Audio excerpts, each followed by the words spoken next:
My understanding of your teachings is that thought stimulates vibrations, which stimulates emotion, which stimulates... The thought is vibration. Okay. And you said that creation requires no action and that the evidence will reveal itself. So here's my question. That's mostly right.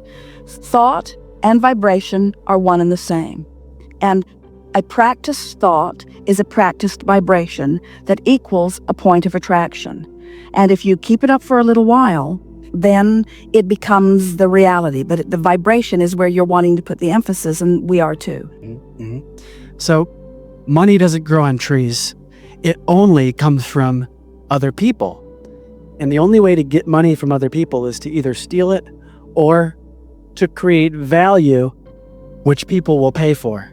So if people just sit on the couch thinking about what they desire, the money, and asking for the money, and giving off the vibrations, and feeling the emotion of receiving that money, that which they ask for, but they take no action to create any value which people will pay for, then how is their income and money just going to come to them if they take no action?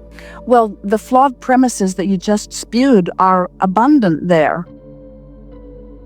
And first, here's the biggest assumption that you are making, that as we resolve it, it will be easier to hear everything else.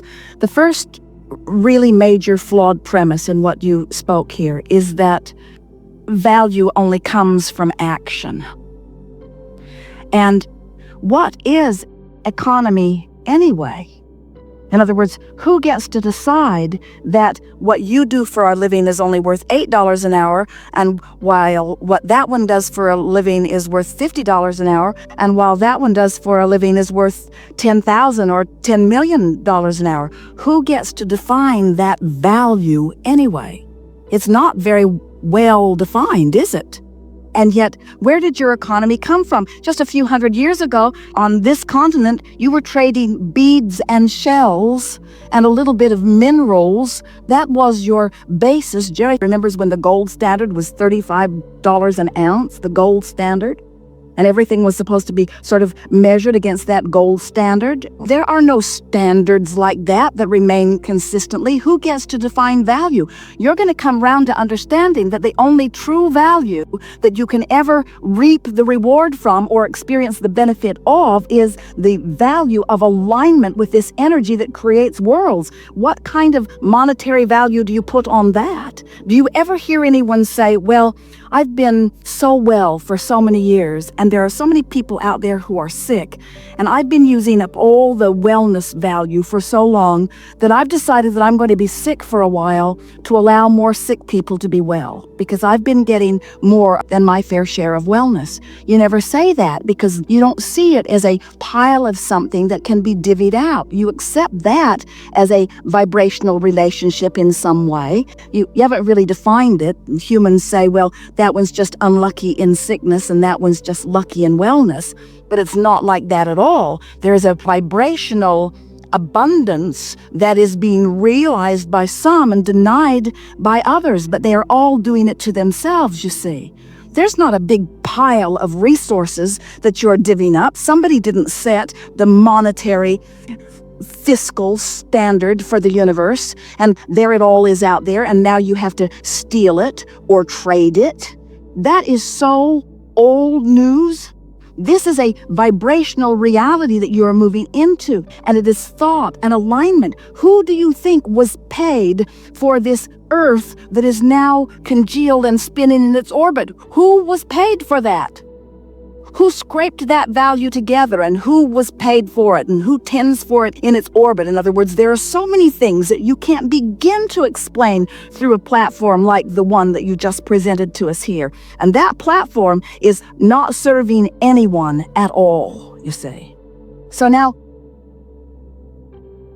in other words, this is common wisdom. There isn't anything that you said. You didn't just make it up. A whole lot of people believe that. But now read it to us again, and we're going to pick it apart line by line so that you can feel what we're getting at. Just start again. My understanding of your teachings is that thought stimulates vibrations. All right, so now we've amended that. Thought and vibration. Thought is vibration. And law of attraction brings more thought to it. So when I think this thought and I hold the frequency of it for as little as 17 seconds, another thought like it is going to join it. And you're calling that stimulation of thought. And we say yes. When you keep a vibration going, law of attraction is going to make it bigger and bigger and bigger. Whether it's something wanted or unwanted, it will get bigger by focus to it. And so you don't have to do anything. You can just sit there and focus. Sit in a chair and focus like this. And money's going to come. But wait. Don't get there too soon. Focus, but focus is doing something. Focus is harnessing the energy that creates worlds. In other words, that's like saying, you don't have to do anything, you just have to focus, and then the world will come into being. Somebody did something. Somebody did something. Somebody focused. Focus has value.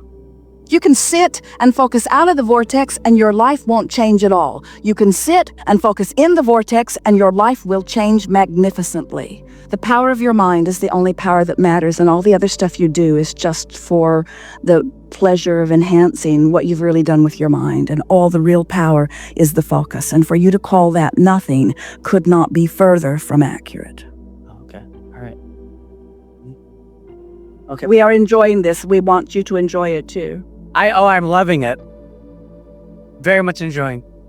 Okay, so continuing, most people would like enough passive income. But it's not about the action that you offer. It's about the alignment with the dream. It's about the alignment with the real resource. We're talking about tapping into the energy that creates worlds and flowing it through your experience. And a really good place to start is to look around at the vast differences in the way people are living their lives.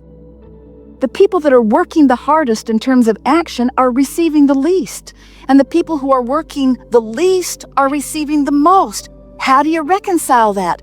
Most don't. Most just say that sucks. Most just say there's injustice. Most just say, let's take the pie and split it up again. Let's take the pie and split it up again. Let's take the pie and split it up again. And it does not matter how many times you split that pie up.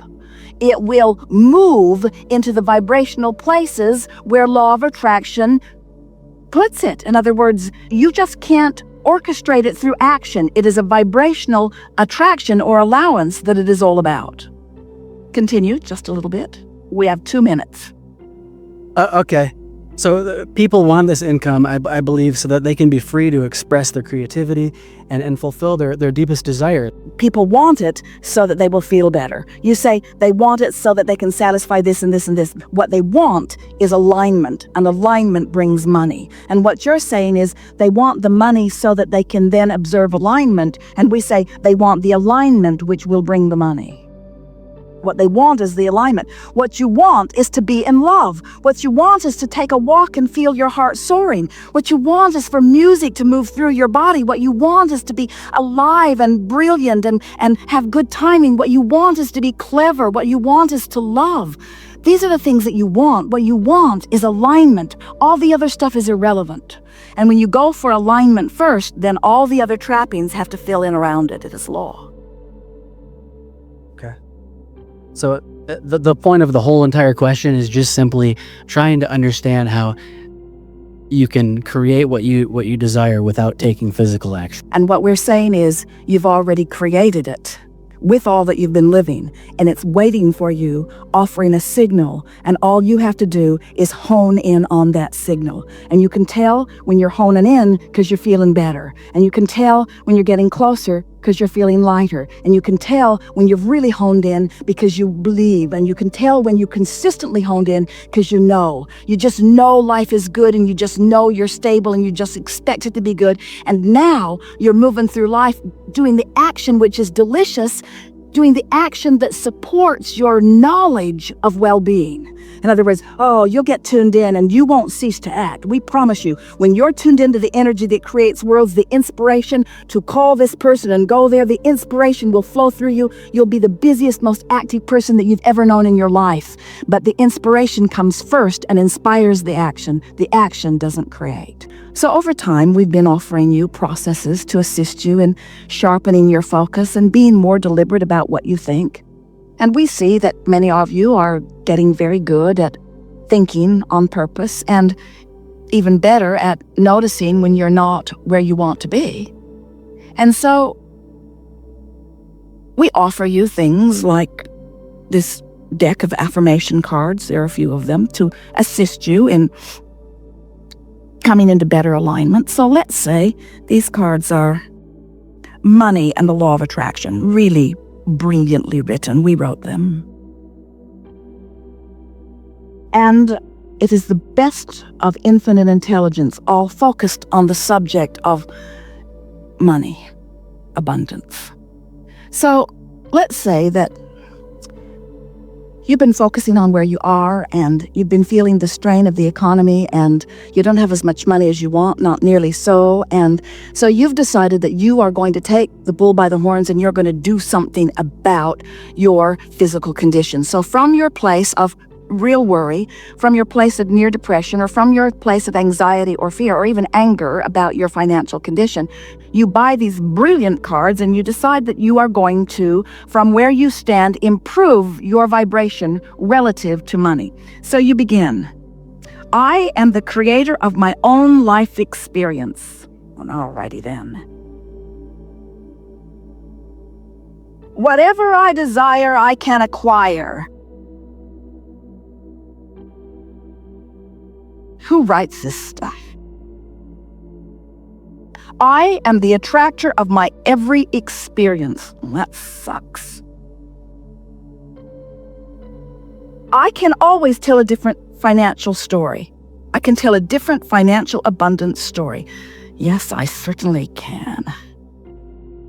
Whenever I am feeling good, I'm attracting good.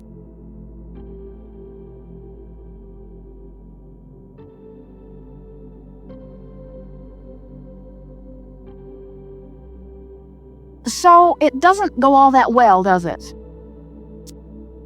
When you want something, but you're currently not a vibrational match to what you want, the harder you try, the worse you feel. Have you ever had someone who was very smart about something that they believed, and they're having a conversation with you and you disagree, and the surer they are and the stronger they are and the better points they make, the more you dig in, sure that they are wrong and that you are right? In other words, you just sort of dig in to where you are in a sort of defensive thing, and that's what happens to you.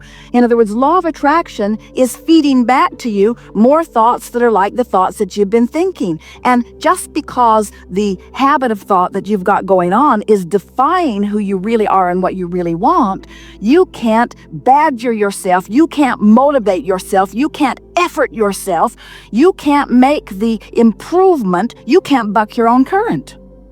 So it sounds a little futile. Well, Abraham, where do I go if I'm where I don't want to be and an affirmation doesn't help? And we say, well, it's the way you're using the affirmation. This is something that most people don't realize that we so want to awaken within you here today. If you will do 100% of your affirming from inside the vortex, you will begin to notice that from inside the vortex, when you practice affirming, when you script or imagine, when you milk being in the vortex, what happens is you develop this vibrational habit that eventually becomes more and more consistent until it becomes a chronic habit of thought. And that's really all a belief is.